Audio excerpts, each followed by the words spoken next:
Carta de Paulo aos Romanos. Confira o primeiro vídeo onde nós exploramos quem foi Paulo e por que ele escreveu essa carta, e onde nós traçamos as ideias centrais dos capítulos 1 a 4, de que toda a humanidade está irremediavelmente presa no pecado e precisa ser resgatada. Que esse resgate não vai acontecer simplesmente porque as pessoas estão tentando obedecer às leis da Torá. Em vez disso, o caráter reto de Deus o moveu para resgatar o mundo através da morte e ressurreição de Jesus, para que ele pudesse criar uma família multiétnica baseada na fé. Agora, nos 3 movimentos que restaram na carta aos Romanos, Paulo vai desenvolver ainda mais essas ideias. Lembre-se da exploração que Paulo fez da justificação pela fé, que quando as pessoas confiam na morte e ressurreição de Jesus, elas recebem um novo status, estão justas perante Deus. Elas entram em uma nova família, o povo da aliança de Abraão, e elas recebem um novo futuro, a esperança de uma vida transformada. E agora, Paulo quer mostrar como essa realidade deveria remodelar cada parte da nossa existência. Porque estar nessa família significa ser parte de uma nova humanidade que Deus está criando através de Jesus e do Espírito Santo. Então Paulo volta lá para o primeiro personagem humano da história bíblica, Adão. Seu nome significa humanidade, e Adão, assim como toda a humanidade que o sucedeu, escolheu o pecado e o egoísmo. Então todos enfrentam o julgamento de Deus, porque todos se tornaram escravos da influência do pecado, o que leva à morte. Mas então Paulo contrasta Adão com Jesus, que ele diz que é o novo Adão, um homem que viveu em obediência fiel a Deus, revelada em seu ato de amor sacrificial. E agora, Jesus oferece a sua vida como um presente aos outros, para que eles possam ser justificados perante Deus. E então Jesus se coloca como a cabeça de uma nova humanidade, que está sendo transformada pelo seu presente. O que nos leva ao capítulo 6. Paulo lembra esses cristãos de Roma que escolher seguir a Jesus significa deixar sua antiga humanidade de Adão e entrar nessa nova humanidade de Jesus. E o batismo é um símbolo sagrado dessa transição. Sua antiga humanidade morreu com Jesus, e sua nova humanidade se ergueu junto com ele dos mortos. Então, quando uma pessoa confia em Jesus, a vida dela se une à vida dele, e o que é verdade sobre ele, agora é verdade sobre ela. É quando as pessoas aceitam a sua identidade de ser como Jesus, que elas se tornam livres para se tornarem pessoas que verdadeiramente amam a Deus e aos outros, de todo o coração. Agora, se criar essa nova humanidade sempre foi o propósito de Deus, Paulo pergunta no capítulo 7, por que então ele deu para Israel a lei, ou em hebraico a Torá? Um parênteses aqui. Quando Paulo usa essa palavra, lei, ele algumas vezes quer dizer a história e mensagem dos primeiros 5 livros da Bíblia, mas em outras vezes, ele está especificamente se referindo a centenas de comandos dados através de Moisés e que são encontrados na Torá. O segundo significado é o foco de Paulo aqui. Qual era o propósito de todos esses comandos? Paulo diz que os comandos da Torá são bons. Eles mostram que o propósito de Deus para Israel era vida. Mas, se você ler a história da Torá, verá que Israel quebrou todos esses comandos. Quanto mais leis eles recebiam, mais eles replicavam o pecado de Adão e se rebelavam. Então, mesmo quando Deus dá ao seu povo normas morais específicas para obedecer, isso não conserta o problema do coração humano cheio de pecado. Então, paradoxalmente, essas regras tornaram Israel ainda mais culpado. Mas, Paulo diz que esse paradoxo é o ponto. O objetivo de Deus era tornar super claro que a maldade assola o coração humano e que a Torá, por melhor que seja, não pode fazer nada a respeito disso. Mas no capítulo 8, Paulo diz que a solução chegou em Jesus e no Espírito. E eis como. Os comandos da Torá agiram como uma lente de aumento, que focou no problema da condição humana em um lugar, o povo de Israel. Mas agora, o representante de Israel, Jesus Cristo, pagou e lidou com todo esse pecado pela sua morte e ressurreição.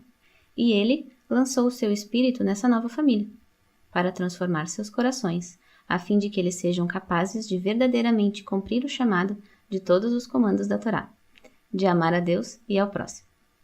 E tem mais. A renovação que Deus fez na humanidade é apenas o primeiro passo do seu plano maior, de resgatar e renovar toda a criação, tornando-a um lugar onde o seu amor tem a última palavra. Agora você consegue ver como os capítulos 1 ao 8 são um longo fluxo de pensamento, mas eles levantam algumas outras questões. Se tudo isso foi o propósito de Deus, qual é a situação atual dos companheiros israelitas de Paulo que não reconhecem a Jesus como Messias? Como essa história cumpre as promessas de Deus para eles?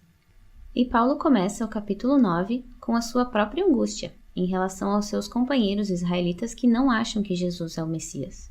E isso leva a refletir sobre Israel no passado, na história do Antigo Testamento. E ele nos lembra que simplesmente ter a etnia israelita, uma descendência física de Abraão, nunca tornou ninguém automaticamente um membro fiel da aliança. Paulo nos mostra como Deus sempre selecionou um subconjunto da família de Abraão para carregar a linhagem da promessa. E o seu ponto é que agora, essa linhagem da promessa é carregada por aqueles que seguem a Jesus. Ele nos lembra que por muito tempo, pessoas dentro e fora da família de Abraão rejeitaram a vontade de Deus. Ele nos lembra da história de Israel e o bezerro de ouro, e da rebelião do faraó.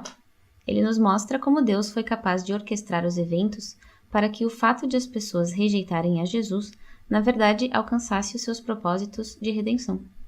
Então, no capítulo 10, Paulo volta seu foco para Israel no presente. A razão pela qual muitos israelitas rejeitam a Jesus é porque eles baseiam a sua relação de aliança com Deus no seu desempenho dos mandamentos da Torá. E, infelizmente, eles não reconhecem o que Deus fez a partir de Cristo, criando uma nova aliança baseada na fé.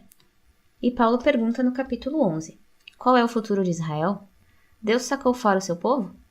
Não, ele diz. Existem toneladas de judeus, incluindo ele próprio, que reconhecem sim Jesus como Messias. Mas também existem muitos que não. Mas Deus é capaz de usar a rejeição deles para seus próprios propósitos. Isso fez com que o evangelho se espalhasse ainda mais rápido e mais longe no mundo gentil, tornando a família de Abraão ainda maior e mais multiétnica. Paulo descreve a família da aliança de Deus como uma grande oliveira. Os que rejeitaram a Jesus são como galhos quebrados, e esses gentios são como galhos soltos e selvagens que foram enxertados na árvore da família. Entretanto, Paulo diz, um dia, Jesus vai ser reconhecido pelo seu próprio povo. Ele não oferece nenhum detalhe de como isso vai acontecer. Paulo simplesmente confia no caráter e na promessa de Deus de que ele não vai desistir do seu povo de aliança. O que nos leva à seção final deste livro, capítulos 12 a 16. Mas lembre-se da imagem geral. Por causa da sua fé em Jesus, judeus e gentios estão agora juntos na família de Abraão. Essa nova humanidade que está sendo transformada pelo Espírito de Deus. Então é assim que Deus está cumprindo as suas antigas promessas.